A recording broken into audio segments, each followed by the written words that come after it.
Hello, everyone. You are all welcome to Football Extra Site. Today, we are going to be doing a preview of the match between Everton and Chelsea FC. This match is going to be on the Sunday of the 22nd day of the month of December, and this match is going to be around 9 a.m. Eastern Time for those living in the United States of America, and those in Canada, it's going to be 9 a.m. local time, and that takes us to about 2 p.m. British Standard Time. That means the time in London. And for those in Lagos and some other part of Africa, in the west of Africa, the time is going to be 3 p.m. in the afternoon. And this game promises to be a very, very tricky, interesting game for Chelsea. Now, what is Chelsea going to be looking at in this game? Well, let us look at the past 5 games that Everton had played. The past 5 games that Everton played resulted in about 3 draws, 1 loss, and 1 win. That is not a bad record for a team that is really struggling at the lower end of the table. But of a particular note, is the match between Everton and Arsenal. In that match, Arsenal had a lot of chances, but just could not convert it. And that gets me worried if the same thing is going to happen to Chelsea. For a lot of Chelsea fans, it's been more or less a smooth sail this season, but I wouldn't call it smooth sail. I would say it's a focused team playing with a particular identity and not been distracted and manageable level of injury. And so Everton has been dragging things out, making things very difficult. If you look at the past 5 games that Everton played, they've only played 2 of those games at home. At home to Brentford, it was 0-0. At home to Wolves, it was 4-0. So if you contrast that to how things are faring with Chelsea, we will see that the past 5 games that Chelsea played is been or win. 2 of those matches were in Stamford Bridge. One of it was a convincing win against Aston Villa, and the other is the one that could be another convincing win, but a little loss of concentration towards the end of the game make the game end in 2-1 in favor of Chelsea. The rest of the game, Chelsea navigated them pretty well. The story at Tottenham, that was a little tricky there, because if Cucurella did not sleep and the game started the way it started, Chelsea probably would have won that game comfortably, maybe a 2-0-2 or maybe 1-3. But it's what it is, and that's what Chelsea got at the end of week 16. This was how the log was looking in favor of Chelsea. Chelsea is just 2 points behind Liverpool. The best case scenario for Chelsea tomorrow is on Sunday, is to win the match against Everton convincingly, and for whatever reason under the universe, Liverpool picked a draw against Tottenham Hotspur or even lose. If they lose that game, Chelsea will have 37 points and Liverpool will still be stuck with 36 points with 1 game in hand. But if for some reason it ends in a draw, Chelsea is still going to be on top of the table. If they win their game, they will be top of the table, and that is going to be really, really incredible. Anyway, at this point, we need to move on to what the situations is within Chelsea right now. The injury news is really not very palatable. Injury is beginning to creep up on Chelsea right now.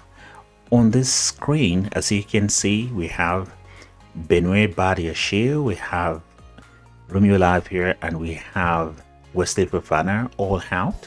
2 of those 3 players are going to be out for a long time.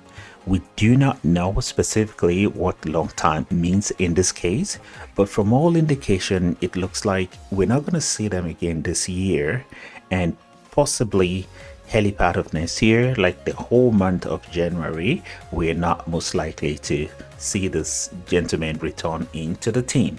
And so that leaves us with Lafayette that probably might come in the next match or maybe the next two matches after this weekend match against Everton. So this is where I'm beginning to say maybe Chelsea need to begin to pay a little bit of attention to the injury situation in the squad right now, because this is two of the four central defenders that are injured.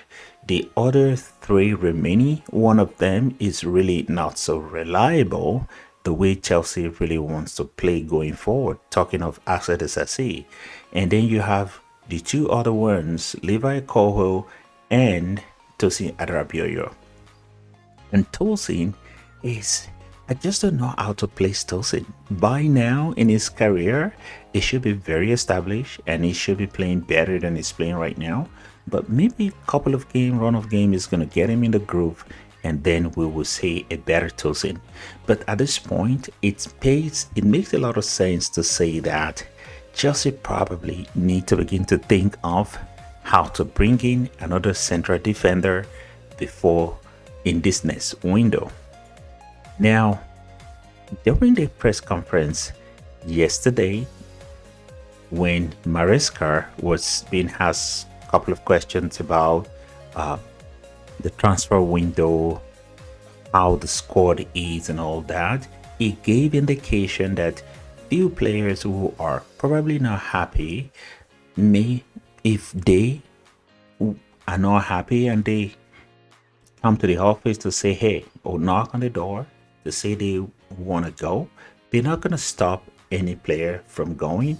But from all indication, according to a report that came out today through Fabrizio Romano, there are reports out there that Casaide probably might be going back to Italy, and the deal being discussed ranges from loan to a buyback clause, permanent move with a buyback clause in his deal, and so many other options the club is looking at. As for Chilwell, it's so clear that Chelsea wouldn't mind letting him go. Another player that is being rumored, linked with Juventus today, previously it was linked to West Ham, and that is Asa Disasi. From all indication, it looks like he might be moving as well. One other player that we do not have on the screen right now is Kenny Chukwuemeka. That player needs to be playing game week in, week out, and from all indication, if I'm his advisor, I would say this is a good time for him to reevaluate, looking for a club that will be willing to take his services on. He needs to begin to play game week in, week out. It does not do him any favor sitting on the bench in Chelsea, or sometimes not even making into the squad for the games. Now, what do we have here? We have Marc Guiu, 18-year-old center forward from Barcelona that came to Chelsea. This player, when he's nurtured, is going to be a phenomenal center forward. His hat-trick against Shamrock Rovers was just an eye-opener. There are certain things he did in that game, especially his second goal. Getting to the ball on time, instinctively making sure that he touched the ball into the net. One thing that I can say, even players ahead of him like Jackson, we probably not do in that kind of situation. This player, when nurtured, we go to places. I think he should be playing game as well. Chelsea probably wants to keep him in the squad and then have him train with the squad and understand how the team wants to play. And when he have confidence, he should be coming into games. If I am Maresca, if I'm handing games like we've been doing in recent time, I'm just going to bring him on to finish games, 15 minutes, 20 minutes, 15 minutes, 10 minutes. He needs to be playing those games for experience. and that is going to develop him and bleed him into the team. What do we have in the middle of this week? Is this player that there's been a lot of discussion about him, whether he's going to leave, whether some other top clubs in Europe were looking for him, and this player is Josh Akimpong. Now, Josh Akimpong is a player that is, came from Chelsea Academy, developed, grown in Chelsea, and is going to be a very good central defender, come right center back, come full right back for the team. He has a lot of potential, and Chelsea saw that, and they put a lot of investment into this guy, convince him to be in the team. There are there are reports that came out today how that very important personality in the Chelsea hierarchy did everything possible to convince him to stay. Some of those conviction ranges from showing him what the plan really is to be part of the team. They showed him what they planned for him, and it's not just only him. They also have planned for some other players, and Winston Lee, the co-sporting director, the two of them, Lawrence and Paul, they both work tirelessly to make sure that they convince this player to be part to re-sign for Chelsea, and we're beginning to see him being incorporated into the force team. This is the day that the two of them were given locker space in the first team dressing room, and there you have Tosin right there already, like a mentor to the two of them. Himself was from the academy of Manchester City, and that's Tyreek George behind Tosin to the right of Tosin there. And this is a good thing. This is good for Chelsea, and I'm sure younger academic player are going to be looking at this, and they're going to be saying, wow, that could be me. And this is very, very good for Chelsea. So going back into the game for this weekend that involved Chelsea and Everton, some of the influential players that Chelsea is going to be looking at this week will be Nicholas Jackson. We just hope that he can continue his scoring form, and if that form continues, then there is an opportunity for him to be, already he is in the company of the elite scorer for Chelsea. There was a chart that was displayed sometimes this week.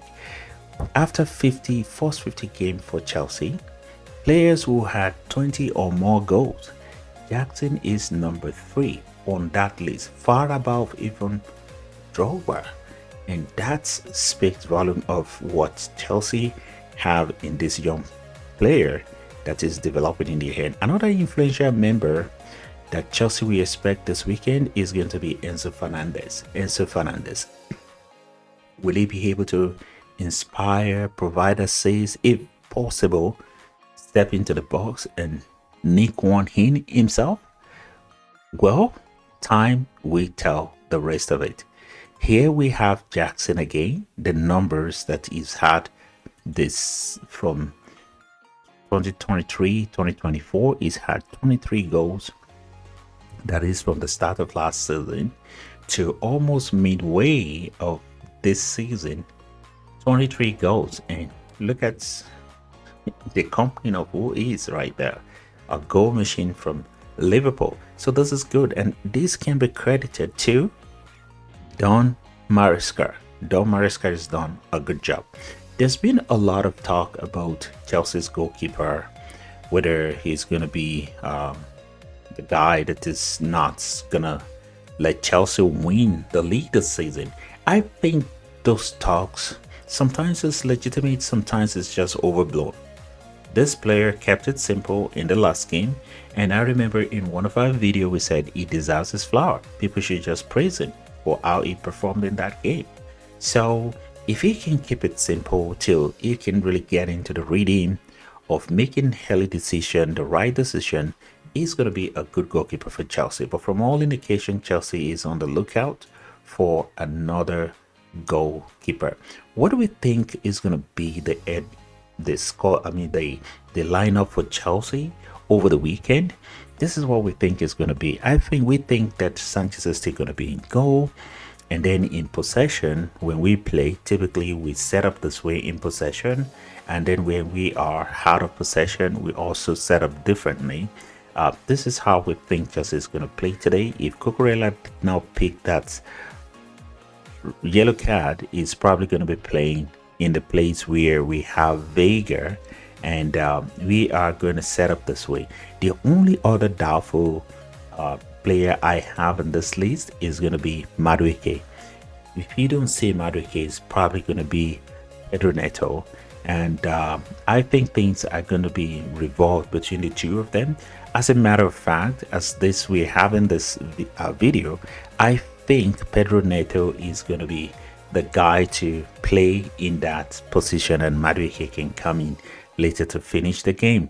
Maybe Tyreek George can also have some time in there, and Hakim Pong is also going to be featuring in this game at some point. Well, this is where we are going to be calling it a day on this particular video. But we just want to ask those of us who are coming to this site to support and help build the site. Please, if you like our content here, please remember to click the notification button so that when we make new videos, you can always get a notification that we have a new content for you. Remember to hit the like button as well. What is going to be the score line for this weekend? This is what I think is going to be the score line. I know Everton can be very, very stingy playing at home, just staying compact, making it difficult, playing long balls. But what Chelsea need is to get the first two goals in, and then they control the game, and then they can pull the third one, and that can be in the book. I hope there will be no surprises, because football is just so complex. Until we see you guys in the next one, have a good one.